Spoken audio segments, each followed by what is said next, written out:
अगर आपको लगता है कि पाइथन की सिर्फ 5 लाइन लिखकर किसी एआई एपीआई को कॉल कर देना आपको एआई इंजीनियर बना देता है, तो एक बार रुकिए, क्योंकि आने वाले समय में खासकर 2028 तक कंपनीज ऐसे लोगों को हायर नहीं करेगी जो सिर्फ प्रॉम्प्ट लिखना जानते हैं। उन्हें चाहिए ऐसे इंजीनियर्स जो एआई सिस्टम बना सकें, जो खुद रीजन कर सकें, कंपनी के प्राइवेट डेटा को एक्सेस करें, रियल वर्ल्ड एक्शन लें और बिना हेलुसिनेशन के रिलायबल रिजल्ट्स दें।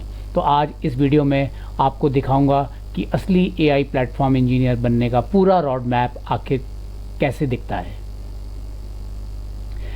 इस समय एआई इंडस्ट्री में एक बहुत बड़ा गैप बन चुका है। एक तरफ कंपनीज को एजेंट आर्किटेक्ट्स और एआई प्लेटफॉर्म इंजीनियर्स की भारी डिमांड है और दूसरी तरफ ऐसे स्किल्ड इंजीनियर्स की सप्लाई बहुत कम है। लेकिन ऐसा क्यों?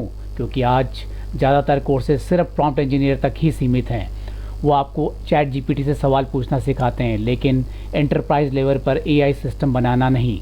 प्रोडक्शन एआई सिर्फ प्रॉम्प्ट से नहीं बनता, उसके लिए चाहिए architecture, memory, security, tool integration, multi agent system और डेवलपमेंट की पूरी समझ। और यही जर्नी आज हम स्टेप बाय स्टेप समझेंगे। हर बड़ी चीज़ की शुरुआत फाउंडेशन से होती है और एआई इंजीनियरिंग का फाउंडेशन है पाइथन। लेकिन सिर्फ पाइथन सिंटैक्स सीखना काफ़ी नहीं है, आपको समझना होगा कि पाइथन अंदर से कैसे काम करती है, एसिंक्रोनस प्रोग्रामिंग क्या होती है, हाई परफॉर्मेंस एप्लीकेशन कैसे बनती है।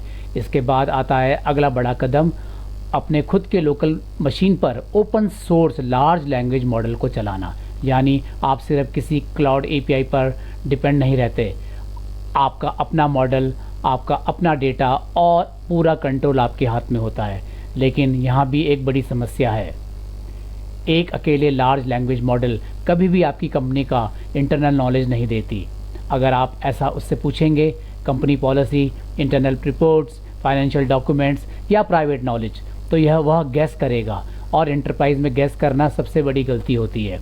यहीं पर आता है रिट्रीवल ऑगमेंटेड जनरेशन यानी कि रैग। इसे आसान भाषा में समझें तो रैग आपके एआई की लॉन्ग टर्म मेमोरी है। सबसे पहले बड़े बड़े डॉक्यूमेंट्स को छोटे छोटे चंक्स में डिवाइड किया जाता है, फिर उन्हें मैथमेटिकल एम्बेडिंग्स में कन्वर्ट किया जाता है और उन एम्बेडिंग्स को एक वेक्टर डेटाबेस में स्टोर किया जाता है।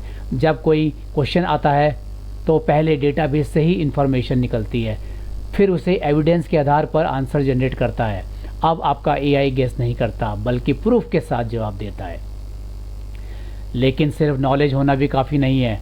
सोचिए, अपने दुनिया का सबसे इंटेलिजेंट एम्प्लॉय हायर किया, लेकिन वो फाइल नहीं खोल सकता, डेटाबेस एक्सेस नहीं कर सकता, ईमेल नहीं भेज सकता, एपीआई कॉल नहीं कर सकता, तो क्या फ़ायदा?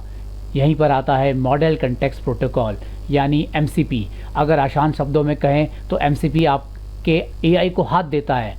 अब आपका एआई लोकल फाइल्स पढ़ सकता है, एसक्यूएल डेटाबेस एक्सेस कर सकता है, एक्सटर्नल एपीआईज कॉल कर सकता है, ऑटोमेशन ट्रिगर कर सकता है। यानी अब एआई सिर्फ बातें नहीं करता, वो काम भी करता है।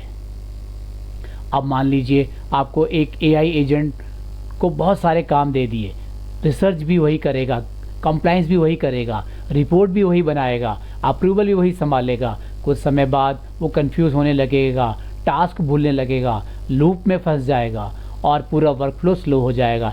इस प्रॉब्लम का सलूशन है मल्टी एजेंट आर्किटेक्चर। यानी एक एजेंट नहीं, पूरा एआई वर्कफ्लोस। एक एजेंट रिसर्च करेगा, दूसरा कंप्लायंस चेक करेगा, तीसरा रिपोर्ट बनाएगा, चौथा क्वालिटी वेरीफाई करेगा और ज़रूरत पड़े तो ह्यूमन अप्रूवल भी लेगा। यही काम लाइन ग्राफ आसान बनाता है। लाइन ग्राफ की मदद से आप मल्टीपल एआई एजेंट्स को एक टीम की तरह काम करवाते हैं, बिल्कुल वैसे ही जैसे कि बड़ी कंपनी में अलग अलग डिपार्टमेंट्स मिलकर काम करते हैं। लेकिन एंटरप्राइज एआई का सबसे महत्वपूर्ण हिस्सा सिक्योरिटी है। अगर आपके एआई एजेंट्स हजारों डिसीजन ले रहे हैं तो आपको यह भी पता होना चाहिए उन्होंने डिसीजन लिया क्यों। अगर कोई गलती हुई तो गलती कहाँ हुई। यहीं पर आता है ओपन टेलीमेट्री।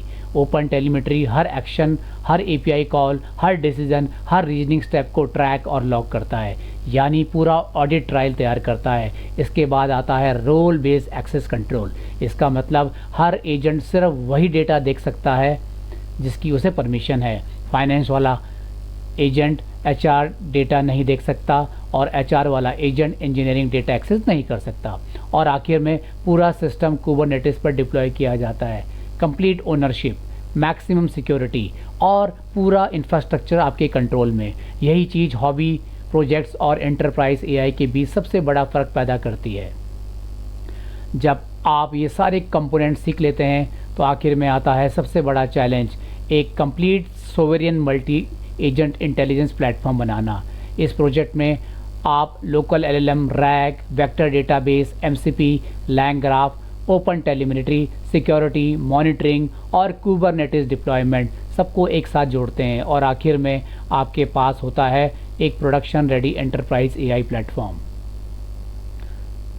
AI इंडस्ट्री बहुत तेज़ी से बदल रही है। प्रॉम्प्ट इंजीनियरिंग सिर्फ शुरुआत थी, भविष्य उनका है जो कंप्लीट AI सिस्टम बना सकते हैं, जो मेमोरी समझते हैं, रीजनिंग समझते हैं, टूल इंटीग्रेशन जानते हैं, मल्टी एजेंट सिस्टम बना सकते हैं, सिक्योरिटी इंप्लीमेंट कर सकते हैं और एंटरप्राइज डिप्लॉयमेंट कर सकते हैं। सिर्फ वीडियो देखकर या थ्योरी पढ़कर कोई AI इंजीनियर नहीं बनता।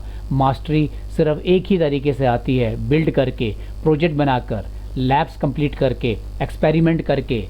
अगर आपको AI इंडस्ट्री में आगे बढ़ना है तो सिर्फ प्रॉम्प्ट्स लिखना छोड़िए, सिस्टम बनाना शुरू कीजिए, क्योंकि AI इंजीनियर की इस बड़ी खाई को पार करने का सिर्फ एक ही तरीका है, आप खुद अपना पुल बनाइए। तो आज ही अपना पुल लैब खोलिए और अपनी AI इंजीनियरिंग जर्नी शुरू कीजिए।